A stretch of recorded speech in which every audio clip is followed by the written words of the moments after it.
तो immediate relief जहां पे ये हमला हुआ वहां पे या तो पैरों से जाया जा सकता है, घोड़े से जाया जा सकता है। जब हमला चल रहा था उस समय जो लोग बचाए गए उन्हें उन्हीं लोगों ने बचाया जिनको आप हिंदू मुसलमान में बांट रहे हैं। वो घोड़े वाले जिनका धर्म ऑब्वियसली सबको पता है। मैं संकल्प आज 23 अप्रैल 2025 को ये वीडियो पहलगाम से बना रहा हूँ। कल 22 अप्रैल 2025 को ठीक हमारे पीछे ये जो स्नो कैप पहाड़ियां हैं उनके नीचे जो पाइन ट्रीज हैं वहीं है बैसारन वैली। वहां पे 28 लोगों की निर्मम रूप से आतंकवादियों द्वारा हत्या कर दी गई। वो निर्दोष टूरिस्ट जो अपनों के साथ इस जगह को घूमने आए थे, उनका कोई कसूर नहीं था, उनको मार दिया गया। और कहा जाता है कि उनका धर्म पूछ के उन्हें मार दिया गया। और जब ये देखा और जब इस पे मैं लगातार न्यूज़ देख रहा हूँ कि बराबर इसी तरह से इस बारे में बात हो रही है, तो मुझे लगा कि क्योंकि हम जिंदा हैं फॉर्चुनेटली, तो मुझे लगा कि जिंदा कौमों को बात करनी चाहिए, इसलिए वीडियो बनाना बहुत ज़रूरी हो गया। कल जब यहाँ पे हमला हुआ तब हम लोग अरू वैली में थे और जब हम लोग नीचे आ रहे थे तो करीब 4:30 बजे हमारे घर वालों के फ़ोन जब बजने शुरू हुए, जैसे ही हम नेटवर्क क्षेत्र में आए तो हमें पता लगा कि हमारे घर वाले बहुत ज़्यादा पैनिक में रो रहे थे, बिलख रहे थे, परेशान थे। हमारे होटल से हमको फ़ोन आ रहे थे कि सर हमें आपकी बड़ी चिंता हो रही है, आप लोग कहाँ पे हैं।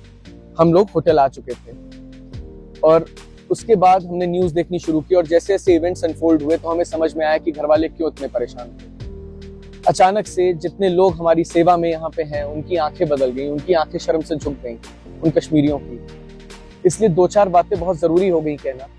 सबसे पहले ये कि जो 28 लोग वहाँ पे मार दिए गए, जिनके परिवार उजड़ गए, उनके लिए किसी भी हद तक अगर संवेदना व्यक्त की जाए ना, वो पूरी नहीं हो सकती, क्योंकि वो लॉस इर्रिपेरेबल। वो यहाँ पे क्या करने आए थे?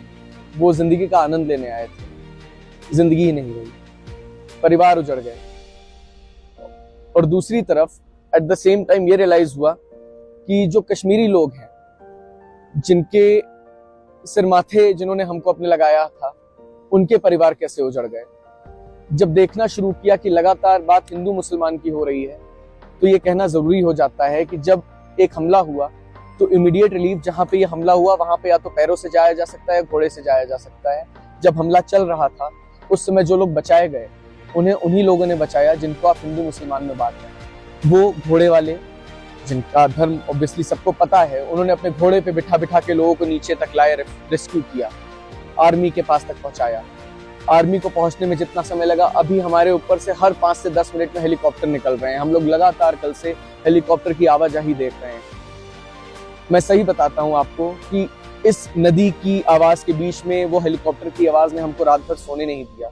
ये सन्नाटा हॉन्टिंग था। तो फियर रियल है, ऐसा नहीं है कि डर नहीं लगता, डर है। उसके बावजूद ये कहना चाहता हूं कि क्योंकि हम यहाँ हैं और खुशकिस्मती से आप सबके बीच में हैं, और जब तक ये वीडियो आएगा हम लोग अपने घर पे होंगे, ये बताना बहुत जरूरी है कि जब संवेदना उन परिवारों के साथ है जो उजड़ गए, जिनके परिवार के लोग मार दिए गए, तो संवेदना उन कश्मीरियों के साथ भी होनी चाहिए जिनको आतंकवाद से कोई लेना देना नहीं।